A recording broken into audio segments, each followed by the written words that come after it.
projet était complètement fou. Carnon-Barcelone, c'est quand même loin, c'est pas à côté, il y a 400 km. L'idée, elle est venue, en fait, on était en train de dîner tous ensemble à Montpellier et on s'est dit qu'il fallait se lancer un projet un peu pour sortir de sa zone de confort et profiter de vacances, pas pour aller à une destination à un point donné, mais pour acheminer quelque chose et vivre une expérience en fait qui va durer, des souvenirs qui vont durer. Donc c'est venu un peu tous les trois discuter un peu dans un délire. Le projet était complètement fou. Carnon-Barcelone, c'est quand même loin, c'est pas à côté, il y a 400 km. Mais après, on s'est dit, allez, on le tente, pourquoi pas, on essaye. On a fait des petits calculs, on a fait des petites réunions et au final, on se dit, bah c'est possible. Toute l'année, bon, on s'est un peu entraîné en quelque sorte sans le vouloir durant tout l'hiver. On s'est dit que voilà, pour cette traversée, il va falloir mettre une petite organisation supplémentaire et commencer à organiser du matériel, surtout du matériel de sécurité qu'on n'a pas forcément nous quand on fait notre petite sortie. Petit à petit, en faisant des réunions tous ensemble, on s'est dit voilà, ce serait bien de mettre un peu au clair parce qu'on est quand même sur une aventure ordinaire. Ça sera un peu au jour le jour, mais on a des points clés où on sait, surtout avant d'arriver en Espagne, où il y a pas mal de falaises.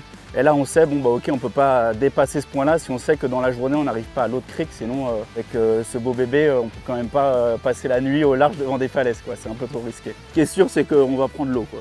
Parce que c'est pas un habitable où on fait des traversées entre guillemets au sec, même si on prend l'eau, là on est sûr qu'on va être hydraté. Niveau survie, on va prendre de la nourriture, enfin ce qu'il faut en tout cas.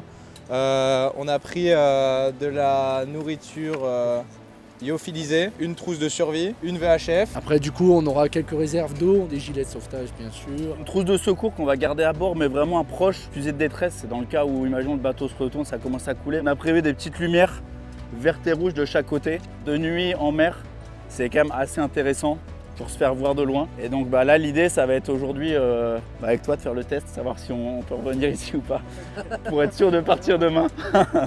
On court comme ça, c'est stylé. C'est pas de tout repos d'amener le bateau à l'eau. On dit que c'est léger, mais heureusement que la mer est plate et qu'il n'y a pas du tout de vagues. Ouais, c'est pas l'idéal. Clairement pas. Bon voilà, je crois que je vais être obligé d'embarquer avec les garçons. On va faire une petite virée au niveau des abords de plage. Nous sommes donc à Carnon et c'est parti. On va voir si dans des conditions comme celle-ci, il est possible de naviguer.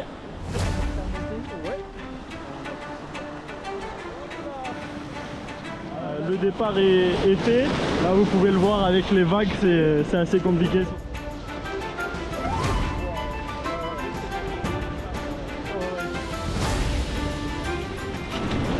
Après le plus compliqué c'est de partir.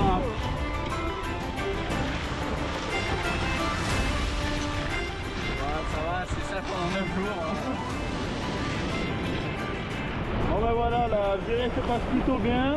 Je suis avec les collègues. Tout se passe bien pour vous? Très bien, on a envie.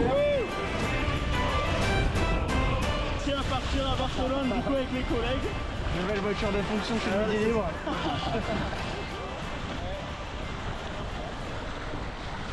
Bon voilà, c'était la dernière sortie avant le début. On est les frères d'une autre mère. Abonnez-vous, on va tout partager. Allez, ciao. Allez, ciao. Ciao. Ciao.